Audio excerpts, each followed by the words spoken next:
Brócola Loca presenta.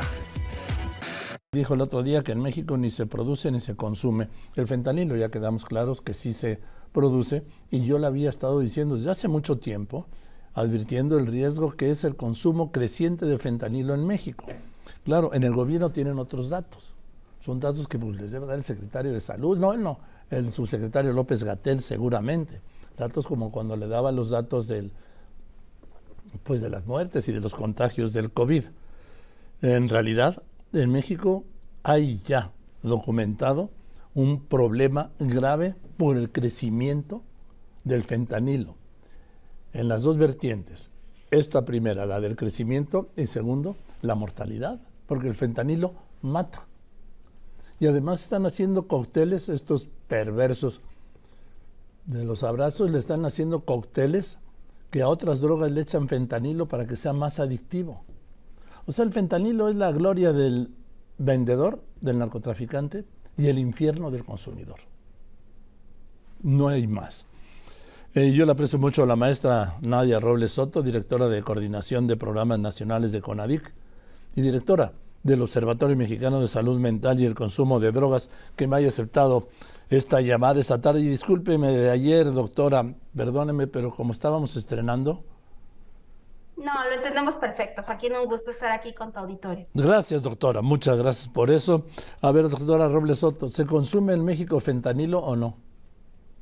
Sí, tenemos identificados casos de consumo. Es un consumo que identificamos está localizado en ciertos lugares del país, especialmente en la frontera. Debo decir que en los estados de Baja California, Sonora, Chihuahua, pero es muy característico que es en lugares muy concretos. Es decir, si hablo de los estados, no puedo hablar de todo el estado. Es un fenómeno muy particular que hemos identificado en algunas ciudades y específicamente en algunas localidades de ciertas ciudades. Bueno, pues eso da una ventaja porque se puede atender. Si está focalizado así, se puede atender rápidamente y eficazmente. Así es. Se ha encontrado que particularmente la población que ya estaba consumiendo heroína, particularmente en ciertas zonas de Tijuana, de Mexicali, de Ciudad Juárez y también de San Luis Río Colorado, ha migrado al consumo también de fentanilo porque la sustancia pudiera tener alguna mezcla con fentanilo, ¿no? La heroína particularmente, y en algunos casos la metanfetamina. Que ya viene con una, cocinada pues o preparada o mezclada con el fentanilo. Así es. Y de hecho, desde el Observatorio Mexicano de Salud Mental y Consumo de Drogas hacemos un monitoreo muy específico de las personas que consumen, que acuden a tratamiento, pues también de intoxicaciones agudas, también de defunciones. Y la realidad es que este fenómeno lo encontramos localizado muy específicamente en ciertas zonas, que es un tema que nos preocupa, por supuesto, desde la Secretaría de Salud, pero sin duda también podemos afirmar que no es un tema que esté ocurriendo en todo el país. Eso me parece importante decirlo al auditorio para no generar falsas alarmas de una situación que está ocurriendo, pero que está focalizada en ciertos lugares. Bien, yo lo he señalado que yo lo había ubicado, localizado en algunas comunidades o ciudades de la franja norte del país. Usted me lo confirma: Mexicali, Tijuana, San Luis Río Colorado, Ciudad Juárez.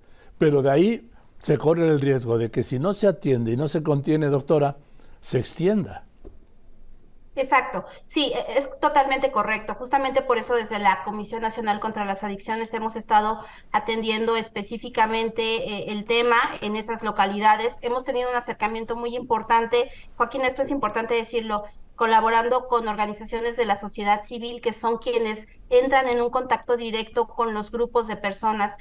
Se les llama inadecuadamente grupos ocultos, pero no están ocultos, están ahí, particularmente en zonas como el río Tijuana o la zona fronteriza de Mexicali. Podemos ver personas que viven en hoteles abandonados, que viven en situación de calle, y bueno, estas organizaciones tienen más facilidad en el acceso a estos grupos de personas que no son el usuario regular de sustancias que llega a un servicio de salud. Si bien desde la Secretaría tenemos toda una oferta de centros públicos y centros privados que están reconocidos por la CONADIC, este usuario en particular no es el que llega a solicitar tratamiento. Aquí me acuerdo apenas hace un mes, sí, el 10 de febrero, el doctor Carlos Galicia, que usted por supuesto conoce muy bien, indicó que había un subregistro de muertes por fentanilo en México. Sí, identificamos que puede haberlo porque en hospitales y en servicios de urgencias se registra el uso de este tipo de sustancias como un grupo.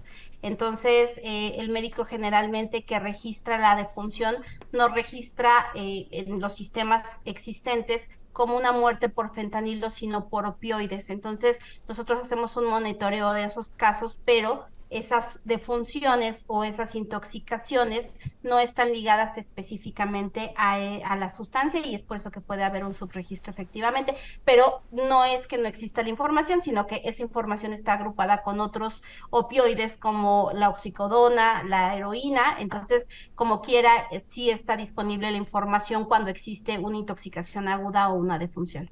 ¿Por qué, doctora Nadia Robles Soto, por qué mata el fentanilo?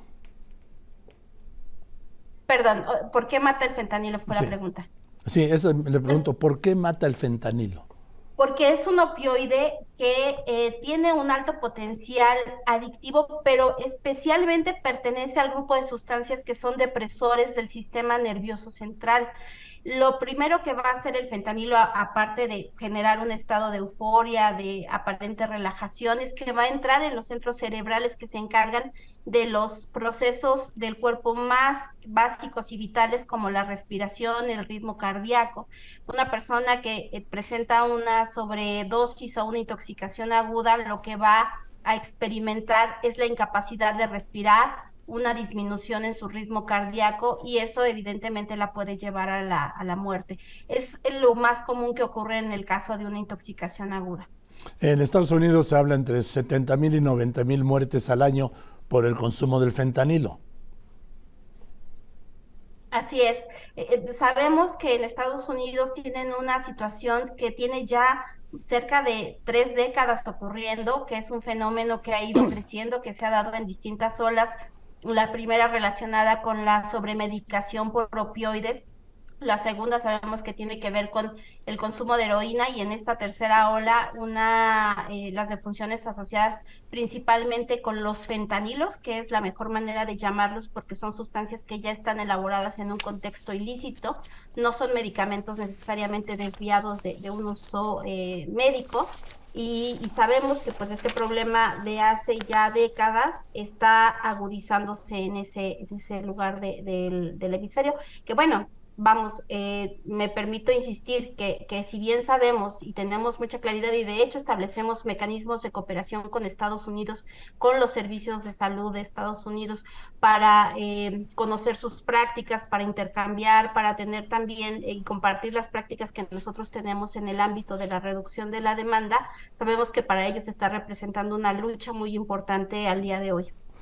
Bien, doctora, pues le aprecio mucho que me haya contestado esta tarde. Seguiremos con este tema porque así como ocurrió en México en los años 70, principios de los 80, no era un gran país consumidor de droga, quitando la marihuana. México en realidad era un país productor y de tránsito. Cuando cambian los cárteles, los grandes cárteles colombianos, las condiciones a los cárteles mexicanos de pagarles con droga en lugar de pagarles con dinero, con el compromiso, con la prohibición, mejor dicho, no compromiso, con la prohibición de que esa droga con la que le pagaban a los cárteles mexicanos la usaran en México y no la exportaran a Estados Unidos, empezaron a crear un mercado de consumo de cocaína, por ejemplo, que no existía. Entonces se corre el riesgo, y esto se desatendió. ¿Por qué se desatendió en los años 80 y 90? Porque seguía repitiendo el gobierno lo mismo. No, y mirando para otro lado, no. En México no hay problema de consumo. México sigue siendo un país de producción y tránsito. Mientras se creaba el mercado de consumo de cocaína de mayor crecimiento en el mundo. No podemos permitir que eso pase con el fentanilo por las reacciones de muerte. Por eso me refiero y por eso yo creo que hay que entenderlo desde este momento, desde ahora, desde ayer, doctora. Así es, efectivamente, y tenemos la preocupación, Joaquín, y genuinamente lo que más nos importa, porque una sola vida que se pierda por una sustancia tiene bastante valor para nosotros, no necesita crecer a miles de personas para que sea relevante. Sin embargo, también debo de decir que este crecimiento que se ha visto en el consumo de sustancias psicoactivas, en el día a día que nosotros lo estudiamos, el fenómeno, todos los días que venimos a trabajar acá, lo que vemos es que la población en general lo que hace es experimentar.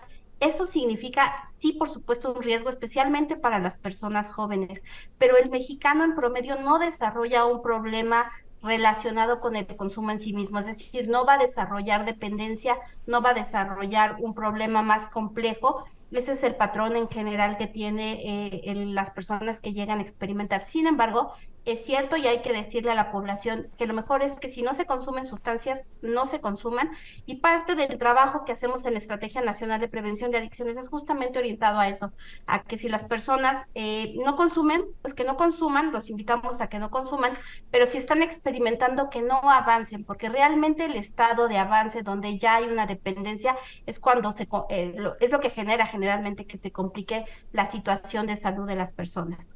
Así es, gracias doctora y seguiremos hablando, ¿le parece? Claro que sí, hasta luego, que esté muy bien. Que esté muy bien es la doctora, la maestra Nadia Robles Soto, directora de coordinación del Programa Nacional del CONADIC, o sea, de la Secretaría de Salud, y directora del Observatorio Mexicano de Salud Mental y Adicciones.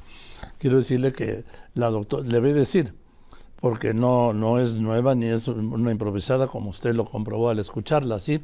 Es licenciada en Psicología por la UNAM, es maestra en Psicología, con campo de conocimiento en salud y subcampo en adicciones por la UNAM. Tiene un diplomado de divulgación de la ciencia por la UNAM, otro en adicciones por la Universidad Juárez de Durango y un diplomado en prevención del comportamiento adictivo por la UNAM. O sea, es una especialista.